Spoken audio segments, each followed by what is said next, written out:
Hello everyone.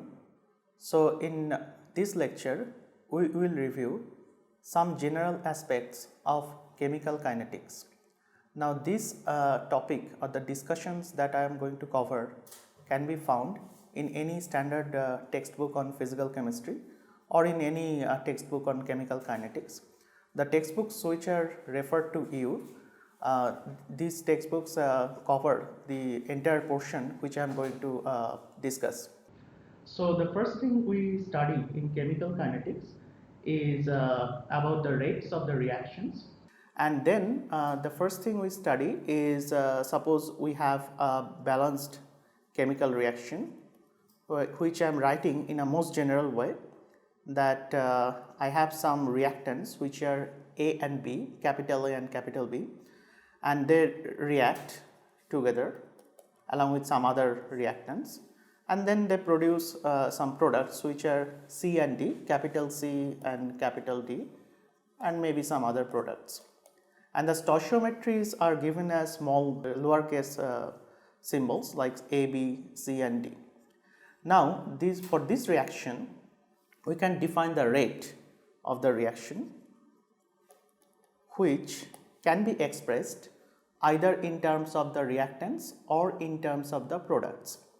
Now the rate is always expressed from the stoichiometric equation, and as you know that the rate often we call it as denote it as V, because V is basically the velocity of the reaction, and we write it, if I write it in terms of the reactant A, I will write it as dA dt, where the A inside the third bracket denotes the concentration of A, and then we have to divide by the stoichiometric number with a negative sign, because the negative sign is indicating that this is a reactant, it is being consumed over time.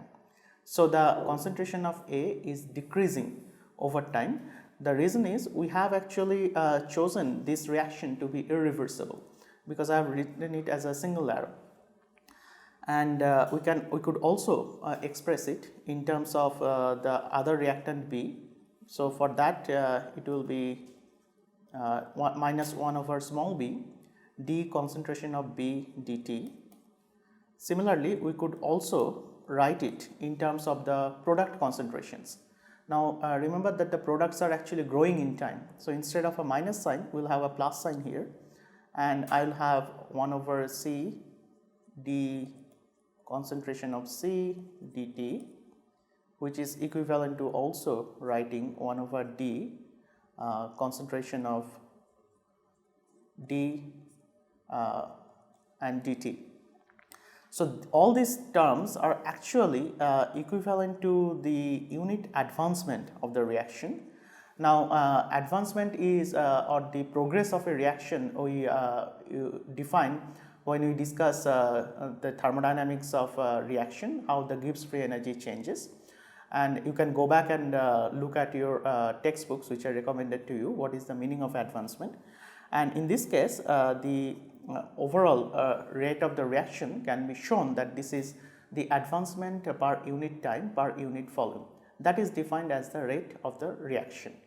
Now this is the overall how I can express the rate, but then experimentally the rate is found to vary with concentrations of the reactants. It can also vary with the concentration of the products in rare cases. Now if we find this rate, which can be expressed as either of these terms, like 1 over A dA dt or 1 over B dB dt with the negative signs, or in terms of the products, so that rate, suppose we find it to be equal to some constant times the concentration of A raised to the powers, let us take some number m, concentration of B raised to the power some number n, something like that. Then we tell that this equation, which is basically the rate, is equal to some expression in terms of the concentration. That equation we call it as a rate law. So rate law is an experimentally determined quantity. So rate laws we cannot actually predict from the concentration. I'll come back from the stoichiometric equation. I'll come back to this point once again. So this is an experimentally determined quantity, or we can just say it is basically experimentally determined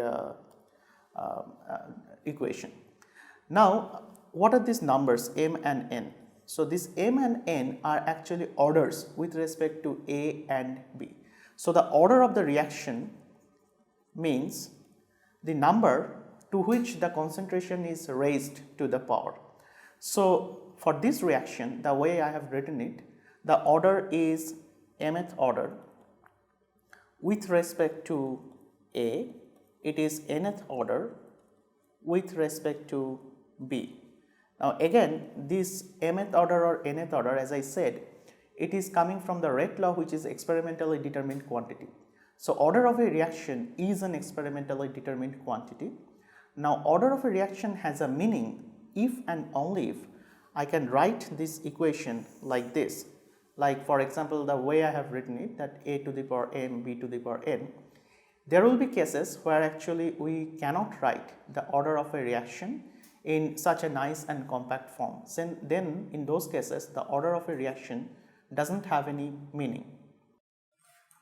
Now I will give you some examples of few specific reactions after which you will have an a clear idea how basically the order of a reaction has no connection with the stoichiometric rate or stoichiometric equation or the balanced chemical reaction.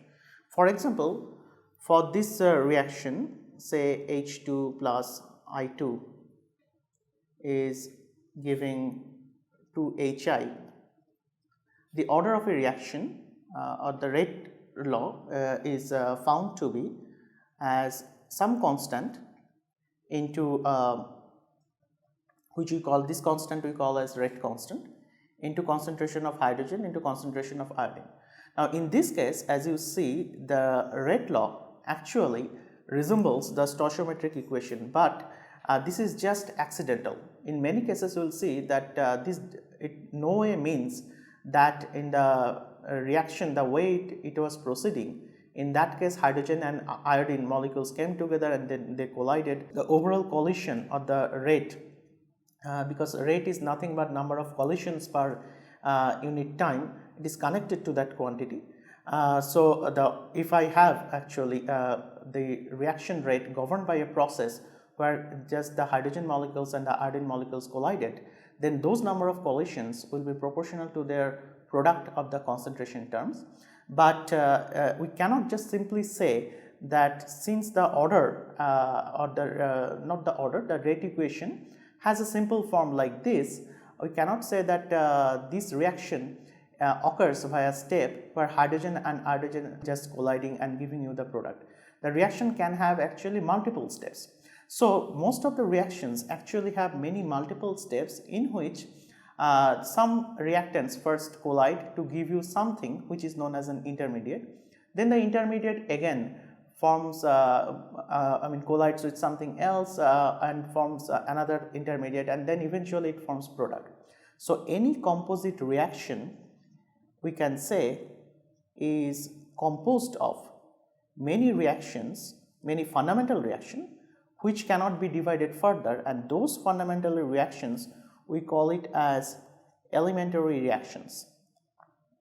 So elementary reactions we'll discuss more about it, but for the time being just remember that the elementary reactions are those reactions which basically represent the most fundamental step of a reaction. Now as I said, most of the reactions I am writing here are actually composite reaction. From the Rate law, it may look that it is an elementary reaction, but there most of them are not. For example, I will give another example of this type, hydrogen and the bromine reaction. Now you see that this reaction is also very similar to the previous reaction. It's hydrogen and iodine. This is instead of iodine, it is hydrogen and bromine.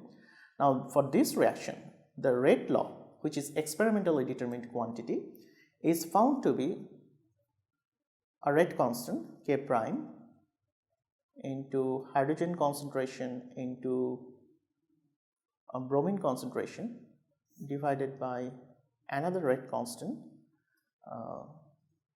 it will be 1 plus another rate constant into HBr concentration divided by Br2 concentration. Now this reaction is very interesting. Now if you look at it carefully, for this reaction I cannot write the rate in terms of simple equation, something like H2 to the power m, Br2 to the power n, something like that. So for this reaction, since I cannot write it in this form, this reaction does not have any specific order. And also you see this reaction has multiple rate constant, it's not only just one rate constant. So this expression that the rate of the reaction is proportional to, not proportional, it is dependent on H2 and Br2 concentration, but in a very complicated way, was found experimentally. And once we find it, then we propose a mechanism for this reaction where we say that this reaction does not proceed like a collision between hydrogen and bromine molecules, but rather it goes through multiple steps where the overall stoichiometry may look like that hydrogen and bromine are reacting together, but there are many elementary steps involved, and then once we work on the kinetics of these elementary steps, we should at the end of the day be able to reproduce or predict the observed rate law. Now I will give you a few more examples. Just like we gave you the example of hydrogen and iodine to give you hydrogen iodide, there is also another example, nitric oxide and oxygen giving you nitrogen dioxide. For this reaction, the rate of the reaction is found to be some rate constant times nitric oxide squared and oxygen. Now again, you may have a notion that it is probably an elementary reaction because as I see that the stoichiometries are exactly appearing in the rate law also, because two molecules of nitric oxide reacts with one molecule of oxygen, giving you two molecules of nitrogen dioxide, and in the rate equation I find that the order is second order with respect to nitric oxide and first order with respect to oxygen. Now again, this is a wrong concept, that the reason is what we are saying is two molecules of nitric oxide collides with one molecule of oxygen, and that kind of collision probability is very less, because collision probability for gas phase reaction are mostly bimolecular. Probability of three body collision is very rare, because you can remember that you can argue always that the probability of three bodies simultaneously colliding to each other will be much lower than the probability of two bodies colliding together. So we exclude that possibility, and we say that although the overall order for this reaction is 3, by overall order we mean the sum of the orders for individual reactants, and although the overall order is 3, this reaction is not a trimolecular elementary reaction, it is composed of many reactions. Now a similar looking reaction, which is nitric oxide reacts with hydrogen here, and to produce nitrogen and 2H2O. Now for this reaction we find that the rate is equal to nitric oxide squared and then concentration of hydrogen. Now here you see that although there in the stoichiometry there is a number 2 in front of hydrogen, it does not appear in the rate law. So you cannot predict anything about the rate of the reaction, how the rate law will look like, and what is the order of the reaction which is obtained from the rate law. You cannot predict from the stoichiometric equation, which is the balanced chemical reaction. Now we'll give you two more examples where you will see that how it is very different. This rate law can be for a very simple reaction. Now the fifth example I have is the decomposition of acetaldehyde into methane and carbon monoxide, and again for this reaction the rate law is found to be some rate constant into acetaldehyde concentration raised to the power 3 by 2. Now you can see that the rate law is now the order of the reaction is fractional. So order of the reaction in this case is a unique example where it is fractional. One more point I wanted to make here is that when we talked about the hydrogen and bromine reaction in the previous example, so you see that here the HBr also appears in the equation of the rate equation, which means the product can also influence the rate. Now in this case, as you see, the HBr appears in the denominator, meaning as the HBr is forming, the rate of the reaction will be decreased, which means actually this is an example of inhibition, in sense that formation of the product can actually suppress the reaction. I'll give you one more example, which will be the last example of this kind, and this is also seemingly very simple reaction, that chlorine and carbon dioxide reacts to give you an adduct Cl to CO, and the rate of the reaction was found to be chlorine raised to 3 by 2 into carbon monoxide. Now you can see the complexity of the rate law, and it is fractional order with respect to chlorine, it is first order with respect to carbon dioxide. So the bottom line again here to discuss all these things is that you cannot predict a priori anything about the order of the reaction or the rate law just by looking at the stoichiometric number. Now we will move on and we will talk about the integration of the rate law. Now suppose I have a reaction, again something like a general reaction, and I find experimentally that the rate of the reaction and for the time being, let us say the 1 by A, or we can actually keep the 1 by A. Suppose it is found to be varying with nth power of A. Now I can actually, instead of writing it as 1 over A, this A can be absorbed into this rate constant, and I can actually rewrite it like this, minus dA dt, which is the rate law, and or the expression for the rate, and the rate law is found to be some rate constant into A to the power n. Now this is known as the differential rate law. So from a differential rate law, what we do is that we integrate it, and when you do the integration, all of you know that we need some limits of integration just to get rid of the constant of the integration. Now in these cases, we always say that at initial the concentration, when at time was at 0, when the reaction was started, the amount of A was, say, A0. We will denote it as A0. So A suffix 0 denotes the concentration of A at time 0. Now if we can actually integrate it, and the integrations are you have already studied, I hope, the integration of the rate law.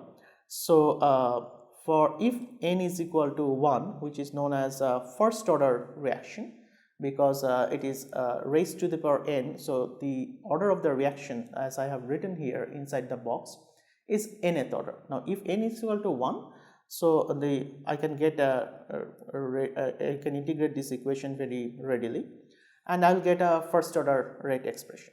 Now also for how, if we want to plot the first order rate expression, it will be just an exponential decay with respect to time. So from an initial concentration of A0, at any time A actually decreases exponentially with respect to time. Now we can also define a quantity which is known as the half-life of the reaction, which is defined as the time taken for the reactant to fall to its half value of its initial concentration. Now we can easily figure out, we have to just put A to be A0 by 2, and then we can solve it, at what time that happens, and you will get it as natural log of 2 divided by the rate constant. Now only for first order reaction, the half-life is independent of the concentration. Now if you ask this question, what happens for n not equal to 2, then the rate law looks like this. So we'll have say A raised to the power minus n plus 1. It's a very simple integration, and you can actually look up the textbooks that are recommended, or you can also look up the YouTube videos for the course on thermodynamics and kinetics, or introduction to thermodynamics and kinetics. And we'll have A raised to minus n plus 1 and divided by minus n plus 1 is equal to kT. Now, as you can see that for this reaction, this is a general reaction for n not equal to 2. For this reaction, if we calculate the half-life, so this half-life expression, you can again calculate it. Instead of A, you just put it as A0 by 2, and naturally there will be a factor which is 2 to the power n minus 1 minus 1, and we'll have n minus 1 into k into A0 raised to power n minus 1. Now, the point here is, for any reaction which is not a first order reaction, the half-life actually depends on the initial concentration A0. For a first order reaction, only for a first order reaction, the half-life is independent of the initial concentration. No matter which concentration you start with, the half-life will be independent. The examples are radioactive decay, which actually depends only on the concentration of the radioactive material present at any time, and so it follows a first order rate law. And we see that there actually half-life is a very important quantity to tell about a particular species, and we always say, for example, this isotope of plutonium has this half-life, and that is the meaning of that. But for any other reaction which is not a first order, where actually n not equal to 2, their half-life is directly connected to the initial concentration, so it will matter what you started with. Now, as you see here, most of the cases usually the textbook discuss about the second order reaction, where n is n is basically this should be actually n not equal to 1. Say for example, if I take n equal to 2, so n can be 2, 3, 4 or anything. It can be also a fraction. Now, suppose if I take n equal to 2, then I can actually reduce this expression. As you can see, it will be minus 2 plus 1, so it will be 1 over a, something like that, and so I can reduce it. I can go to the next page and I can just write it down there. So for any second order reaction, as you can see here, we can start from here. So if n equal to 2, we'll get, just follow this equation, what we are getting, we'll get 1 over a minus 1 over a0 is, here I'll get minus 2 plus 1, which will give me a minus sign, so that will be minus kT. So this expression you have seen for a reaction which is second order. Now, similarly, we can also derive the rate law for any nth order, for example, third order reaction. Now, often for a second order reaction may involve not just a square, but it can be actually first order with respect to two species. In the sense, what I am saying is that the rate law, which I can write in terms of the concentration of or the decomposition of product A or the decomposition of product B. I am not writing the stoichiometries, let us just write it the stoichiometries, but eventually we can actually absorb the stoichiometries again in the rate constant. And then if it is found that the rate law is something like this, now actually it is different, it is not like a square, it is dependent on A and B. So it is first order with respect to A and first order with respect to B, but the overall order is still 2. So which means it is still a second order reaction, but it is a slightly different second order reaction.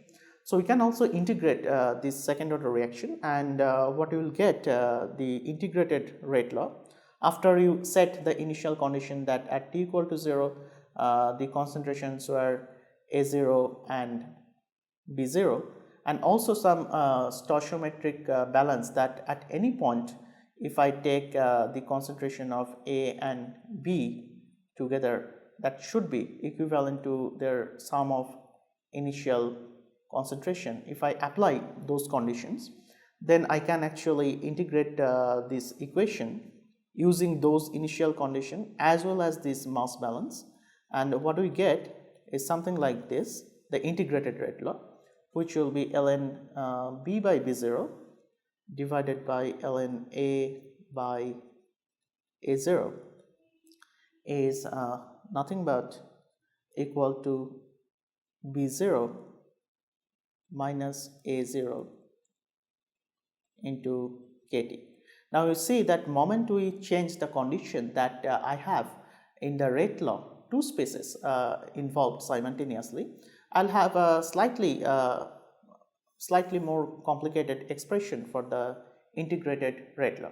So all these equations have been derived in the earlier course on Introduction to Chemical Kinetics and Thermodynamics. So I'm giving you an overview just to make sure that we can actually proceed with the basic concepts of chemical kinetics. Now so far what we have discussed, let me summarize that we discussed what is the order of the reaction, and we emphasized this point again and again that the order of a reaction which is an experimentally determined quantity has nothing to do with the stoichiometry of the reaction. You cannot a priori predict the order of a reaction just by looking at the stoichiometry of the reactions. And we gave you few examples of real life examples how for few reactions what are the experimentally determined order, and we found that there is no correlation. Sometimes you may accidentally get a correlation, but that doesn't mean that the reaction is proceeding via that particular pathway, which we will be discussing later. And then we gave you few specific examples, like if the order is found to vary as a to the power n, and we gave you not the order, the rate of the reaction is basically found something like that, or something like A into B, and we showed that for those cases we can actually integrate the differential equation, which is the rate law, in an integrated form, so that we can find actually the amount of A at any time or amount of B at any time. So now we will be discussing about a few specific examples which will be necessary for the subsequent discussion to understand the mechanism of chemical reaction.